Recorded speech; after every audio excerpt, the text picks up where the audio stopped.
আম্মু আমার পাশে বসে বলল, আমি খুব খারাপ একজন মা, তাই না? এবার আমি আমার আম্মুকে জড়িয়ে ধরে বললাম, ধুর আম্মু, তুমিও না, কি আজে বাজে কথা বলো, তুমি তো আমার কাছে বেস্ট একজন আম্মু। আম্মু আমাকে জড়িয়ে ধরে বলল, জীবনে চলার পথে একজন সঙ্গী দরকার হয়। আমি ওনাকে বিয়ে করতে চাই নাই, তবে সবকিছু চিন্তা করেই করতে হয়েছে। আমি জানি তুই তোর সৎ বাবাকে পছন্দ করিস না, তবে এমন কিছু করিস না যার কারণে ওনার মন খারাপ হয়। এখন আমি বাজারে যাব, একটু তোর জন্য কি কিছু আনতে হবে? আমি হাসি মুখে বললাম, জি আম্মু, একটা চকলেট নিয়ে আসিও। আম্মু আমার কপালে একটা চুমু দিয়ে বলল, ঠিক আছে, তুই তাহলে থাক, কেমন? এই বলে আম্মু দরজা লাগিয়ে চলে গেল। এবার আমি ফোনটা হাতে নিয়ে মিতুকে কল দিলাম। মিতু ফোন রিসিভ করে বলল, কি খবর আমার জান? আমি বললাম, জান বললেই তো শুধু হয় না, জানের তো খোঁজ খবর নিতে হয় নাকি? মিতু বলল, আচ্ছা রনি শোন, তুই যা আন্দাজ করেছিলি তাই হয়েছে। তোর কথা মতো আমি বেসরকারি হাসপাতালে গিয়েছিলাম। তারা বলেছে কয়েকদিন আগে মায়া নাকি এই হাসপাতালে এসেছিল। কেন এসেছিল তা আমাকে ডাক্তার বলেনি। আমি এক নার্সের কাছে জানতে পেরেছি এই মায়া নাকি 3 মাসের প্রেগনেন্ট। কিন্তু এটা কিভাবে সম্ভব হতে পারে? আমার তো মাথা ঘুরছে। আমি এবার হাসি দিয়ে বললাম, তোরে তখন আমি কি বলেছিলাম মিতু, মনে আছে? তখন তো আমার কথা বিশ্বাস করলি না, এখন হলো তো? মিতু বলল, সব বুঝলাম, কিন্তু এখন তুই কি করতে চাস বলতো? আমি বললাম, কি আর করব, সরাসরি ওদের দুজনকে গুলি করে মেরে ফেলবো, আর পরে আমি জেলে চলে যাব। মিতু আমাকে ধমক দিয়ে বলল, দিব কানের নিচে এক চর, যত সব উল্টাপাল্টা কথা বলিস। আমি দেখছি কি করা যায়। আর সাবধান, তুই আমাদের না জানিয়ে যদি কিছু করতে যাস তাহলে তোর খবর আছে, এই বলে দিলাম। আমি বললাম, তা কবে কি করবি? আমার চোখের সামনে ওরা নষ্টামি করে বেড়ায়, আমার কি এসব দেখে সহ্য হয় বলতো? এই মিতু, ফোন রাখ, মায়া এইদিকেই আসছে। মিতু বলল, আমি কি বলেছি মনে থাকবে তো? যতক্ষণ পর্যন্ত আমরা কিছু না বলবো তখন পর্যন্ত তুই কিছুই করবি না। আমি রিপনের সাথে কথা বলে দেখি ও কি বলে। ফোনটা কেটে দেওয়ার পর মায়া রুমের ভেতরে ঢুকে বলল, তা কার সাথে এত কথা বলছিলি, আর আমি আসতেই কেটে দিলি? কাহিনী কি বলতো? আমি বললাম, কাহিনী কি সেটা শুনে তুই কি করবি? মায়া বলল, তাই তো, এখন আমার রাতের কথার উত্তর দে। আমি বললাম, কিসের উত্তর দিব আমি? মায়া বলল, কেন, রাতে কি বলেছিলাম মনে নাই? আমি বললাম, যে মেয়ে 3 মাসের প্রেগনেন্ট তাকে আমি ভালোবাসি বলবো, যে মেয়ে দিনরাত নষ্টামি করে বেড়ায় তাকে আমি ভালোবাসি বলবো, এর থেকে তো আমার একজন পাঠিকাকে আই লাভ ইউ বলা বেস্ট হবে। এবার মায়া ভিলেন মার্কা হাসি দিয়ে বলল, তাহলে অবশেষে তুই সবকিছু জেনে গেলি, আমি ভাবতেও পারি নাই তুই এত চালাক। মায়ের দিকে এবার আমি রাগী দৃষ্টিতে তাকিয়ে বললাম, যদি তোর সমবয়সী কোনো ছেলের সাথে এমন করতি তাহলে মেনে নেওয়া যেত, কিন্তু তুই, ছি, বলতেও আমার ঘৃণা হচ্ছে। মায়া বলল, কিভাবে কি হয়ে গেছে বলতে পারি না, তোকে আমার অনেক পছন্দ ছিল, কিন্তু ছোট ভাই হিসেবে আমার বিবেক বাধা দিচ্ছিল, এজন্য তোর প্রেমের প্রস্তাবে আমি রাজি হই নাই। জানিস সেই দিন ছিল সোমবার, বাসায় কেউ ছিল না, তুই আমার মা বাবা আর চাচা চাচি মিলে কোথায় যেন ঘুরতে গিয়েছিলি, আর তোর সৎ বাবা বাজারে ছিল। সেই দিন আমি ওয়াশরুমের দরজা খুলে গোসল করছিলাম, আমার শরীরে কোনো কাপড় ছিল না, আমি মনের সুখে গোসল করছিলাম, ভেবেছিলাম সবাই যেহেতু বেড়াতে গেছে তাহলে আজকে আর কে আসবে, কিন্তু তোর সৎ বাবার কথা আমার মনে ছিল না। যখন আমার গোসল শেষ তখন তোর সৎ বাবাও বিনা কাপড়ে ওয়াশরুমে ঢুকে গেল। পরে আর কি বলবো, বলতে পারিস বয়সের হিসাব বাদ দিয়ে আমাদের ভেতরে প্রেম হয়ে গিয়েছিল, তবে সেই প্রেমটা ছিল শুধু শারীরিক প্রেম, এটাই পার্থক্য।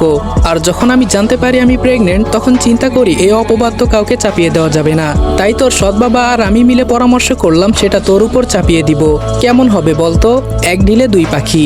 আমি হাসতে হাসতে বললাম, সবকিছু কি তোর সোজা মনে হয়? তোরা যেই অপরাধ করেছিস তার শাস্তি তো তোদের পেতেই হবে। মায়া বলল, আমাদের আবার শাস্তি দিবি তুই? আজকের পর থেকে তো তুই আর তোর মাঝে বেঁচেই থাকবি না। এই বলে মায়া মুখে মাস্ক পরে নিল। এইদিকে আমি তাড়াতাড়ি টেবিলের ড্রয়ার খুলে দেখি এখানে কোনো পিস্তল নেই। মায়া হাত দিয়ে ইশারা করে বলল, এখানে কোনো পিস্তল নেই, আমি এটা আগে থেকেই সরিয়ে রেখেছি। এই বলে মায়া কি একটা হাতে নিয়ে আমার উপর স্প্রে করে দিল। যে আমি মায়াকে ধরতে যাব তখনই আমি অজ্ঞান হয়ে গেলাম। যখন আমি চোখ খুললাম তখন দেখি আমার হাত পা নাড়াতে পারছি না, আমাকে একটা প্লাস্টিকের চেয়ারের সাথে বেঁধে রাখা হয়েছে।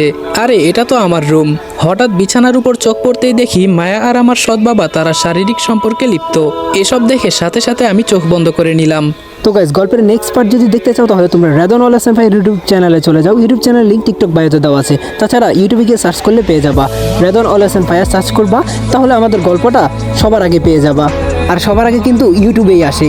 আর টিকটকে যদি নেক্সট পার্ট খুব তাড়াতাড়ি চাও তাহলে 1000 কপি লিঙ্ক করে দাও। আর সম্পূর্ণ গল্প দেখতে হলে এখনই ইউটিউব চ্যানেলে চলে যাও। তো তোমরা এখনই লাইক কমেন্ট শেয়ার যা যা করা লাগে তা বেশি বেশি করে দাও। আর আইডিতে যারা নতুন আছো তারা এখনই আইডিটা ফলো করে দাও। তো দেখা হচ্ছে নেক্সট ভিডিওতে। সবাই ভালো থাকো, সুস্থ থাকো, খোদা হাফেজ। হঠাৎ বিছানার উপর চোখ পড়তেই দেখি মায়া আর আমার সৎ বাবা তারা শারীরিক সম্পর্কে লিপ্ত। এসব দেখে সাথে সাথে আমি চোখ বন্ধ করে নিলাম। হঠাৎ মায়া বলল, কি করব বল, তুই যেহেতু সবকিছু জেনেই গেছিস তাই তোর সামনে এসব করতে হচ্ছে। এখন তোর সাথে কিছুক্ষণ খেলবো আর একটা ভিডিও করব, তাতেই তোর মুখ বন্ধ হয়ে যাবে। হঠাৎ করেই আম্মু এসে বলল, এই তোমরা এসব কি করছো? ছি, লজ্জা করে না আজহারুল, নিজের মেয়ের বয়সে একজন মেয়ের সাথে এসব করতে। আর মায়া তুই কি না শেষ পর্যন্ত। ছি। আম্মুর কথা শুনে মায়া আর সৎ বাবা কোনো রকম কাপড় পরে নিল। আম্মু আমার দিকে তাকিয়ে বলল, বাবা তোকে ওরা আটকে রেখেছে, ওদের কাউকে আমি ছাড়বো না। এই বলে যেই আম্মু আমার কাছে আসবে তখন আমার সৎ বাবা বিছানা থেকে লাফ দিয়ে উঠে আমার আম্মুর চুল ধরে বলল, শালি তোকে আজকে আর বাঁচিয়ে রাখবো না, সব কিছু দেখেই যেহেতু নিলি তাহলে আজকে তুই শেষ। তুই বেঁচে থাকলে আমরা বাঁচতে পারবো না, আর আমাদের বাঁচতে হবে, আমাদের জন্য তুই মরে যা। আমি এবার জোরে চিৎকার দিয়ে বললাম, কুত্তার বাচ্চা, সাহস থাকলে আমার হাত পা একবার খুলে দে, এরপর দেখ আমি তোদের কি করি। আর আমার মাকে ছাড়, ওপরওয়ালার কসম আমার মায়ের সাথে যদি কিছু করিস না তোদের মাংস আমি কুকুর দিয়ে খাওয়াবো। এটা বলতেই আমার সৎ বাবা মায়াকে কি জানি ইশারা করলো। সাথে সাথে মায়া এসে আমার মুখে কাপড় গুজে দিল। আম্মু এবার আকুতি মিনতি করে বলতে লাগলো, আমার ছেলেকে ছেড়ে দাও।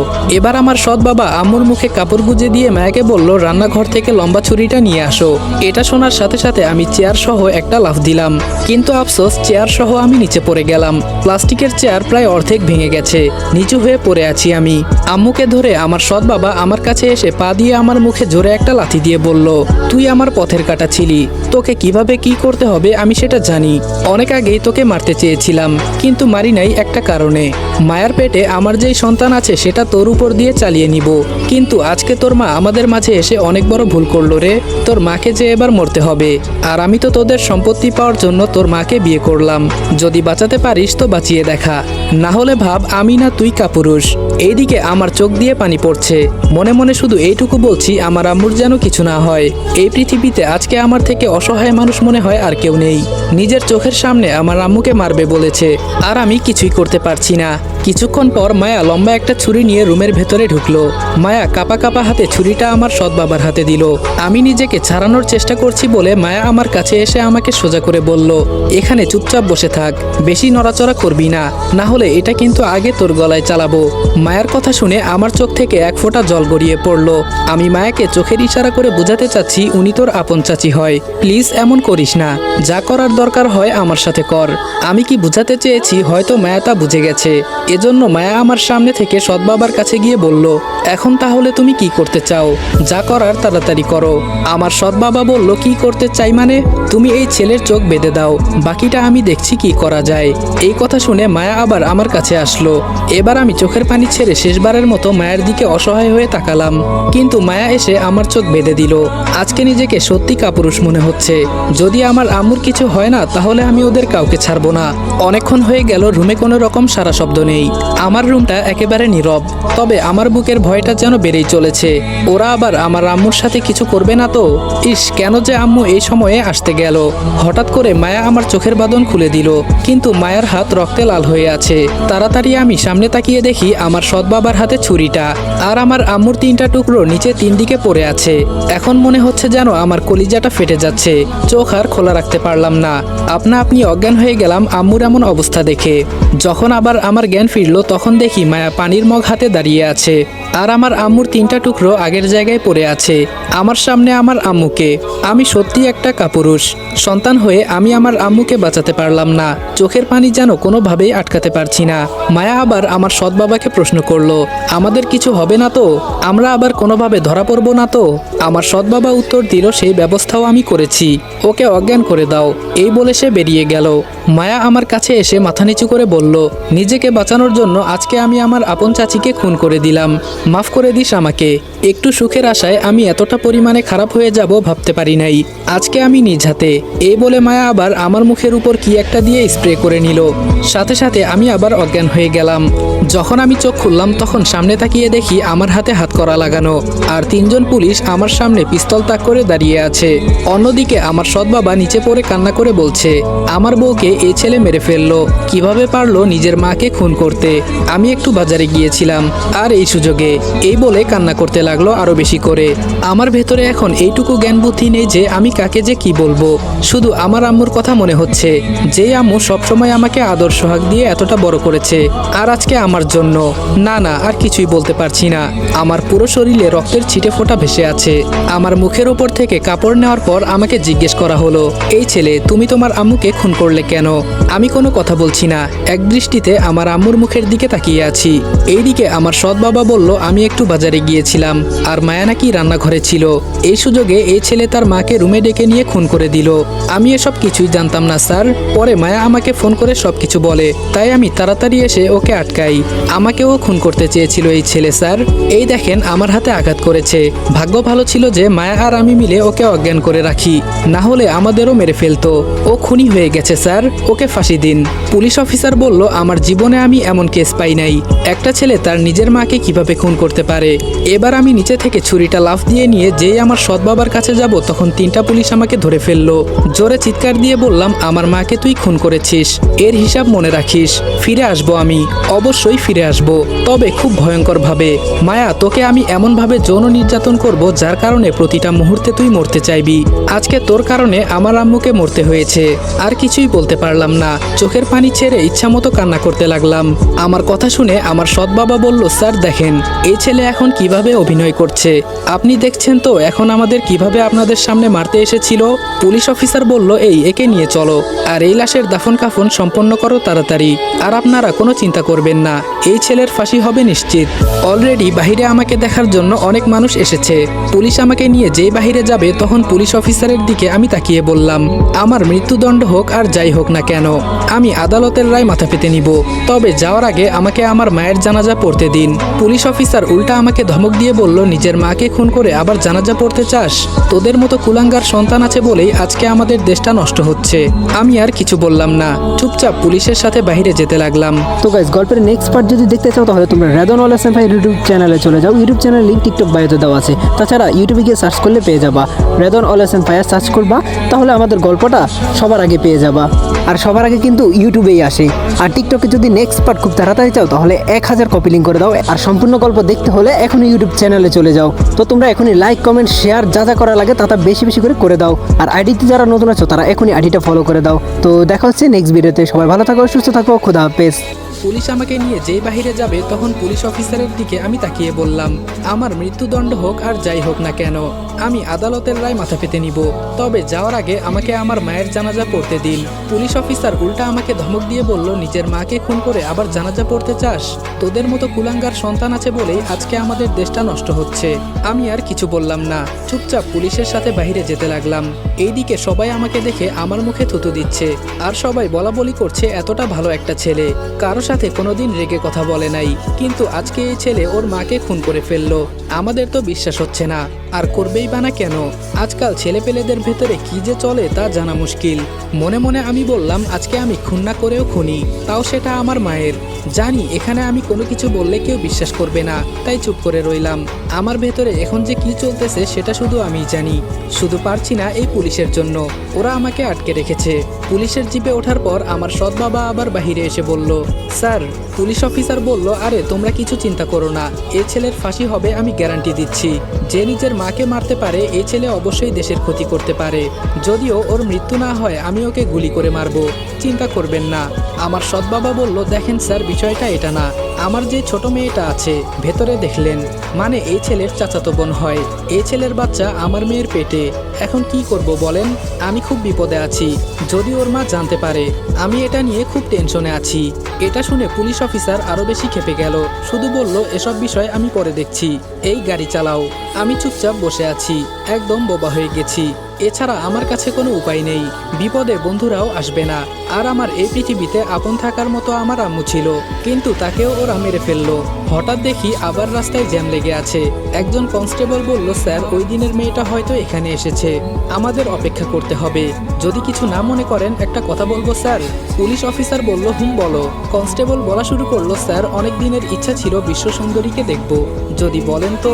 পুলিশ অফিসার ধমক দিয়ে বলল, এখানে চুপচাপ বসে থাকো, এত কথা বলো কেন? বুড়া বয়সে কত শখ। প্রায় অনেকক্ষণ পর জ্যাম শেষ হলো। যখন আমি চলে যাব তখন দেখি মিতু ভিড় থেকে বের হচ্ছে।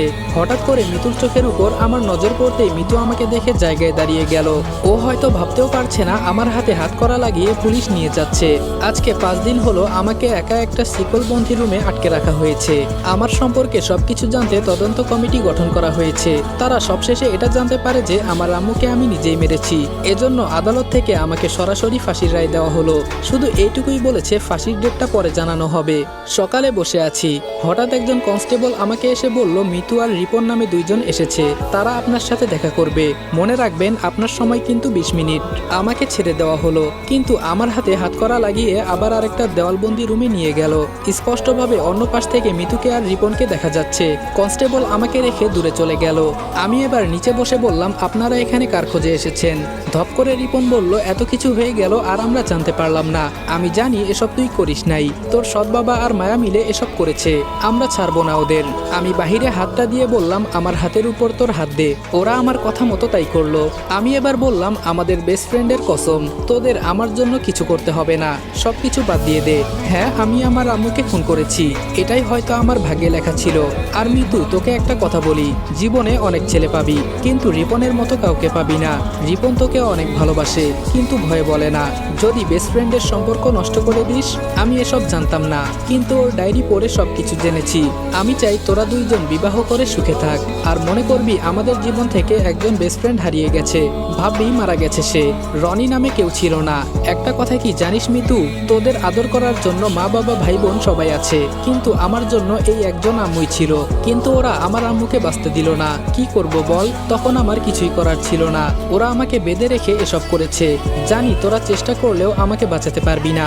এজন্য আমি বলছি, আমার আশা বাদ দিয়ে দে। কিছুক্ষণের ভেতরে সবকিছু শেষ হয়ে গেল। এবার একটু থেমে চোখের পানি ছেড়ে দিয়ে আবার বললাম, সকালে আম্মু আমাকে নিজ হাতে খাইয়ে দিল রে, খুব বেশি মনে পড়ে এটা, নিজেকে মানাতে পারছি না। হয়তো আমিও খুব শীঘ্রই আম্মুর কাছে চলে যাব। এসব বলে নিচে বসে কান্না করছি। এবার মিতু আমার হাত জড়িয়ে ধরে বলল, আমি কসম করে বলছি, ওদের কাউকে আমি ছাড়বো না। যে আমার বন্ধুর এই অবস্থা করেছে তাদের আমি ছাড়বো না। এই রিপন চল। এবার আমি মিতুর হাত ধরে বললাম, আমি কি বলেছি মনে আছে? আমার চিন্তা তোদের করতে হবে না, সবকিছু বাদ দিয়ে দে, কপালে যা আছে তাই হবে। রিপন আবার বলল, কিন্তু রনি। আমি বললাম, কোনো কিন্তুর আর দরকার নেই।